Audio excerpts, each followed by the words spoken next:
ইনকিলাব মঞ্চের আহ্বায়ক শহীদ শরীফ ওসমান বিন হাদি হত্যাকাণ্ডের প্রধান আসামি ফয়সাল করিম মাসুদ ও তার সহযোগী আলমগীর হোসেনকে গ্রেফতার করেছে ভারতীয় পুলিশ।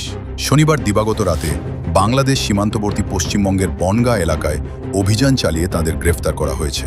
আজ রোববার পশ্চিমবঙ্গ পুলিশের স্পেশাল টাস্ক ফোর্সের এসটিএফ এক সংবাদ বিজ্ঞপ্তিতে এসব তথ্য জানানো হয়েছে। সংবাদ বিজ্ঞপ্তিতে বলা হয়, গোপন ও বিশ্বাসযোগ্য তথ্য ছিল যে বাংলাদেশে চাঁদাবাজি, হত্যাকাণ্ড সহ গুরুতর অপরাধ করার পর দুই বাংলাদেশি নাগরিক তাদের দেশ থেকে পালিয়ে অবৈধভাবে ভারতে প্রবেশ করেছেন।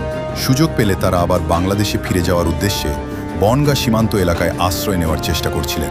এসটিএফ জানায়, তথ্যের ভিত্তিতে শনিবার দিবাগত মধ্যরাতে অভিযান চালিয়ে বনগাঁ এলাকা থেকে দুই বাংলাদেশি নাগরিককে আটক করা হয়। তারা হলেন পটুয়াখালীর রাহুল ওরফে ফয়সাল করিম মাসুদ ও ঢাকার আলমগীর হোসেন।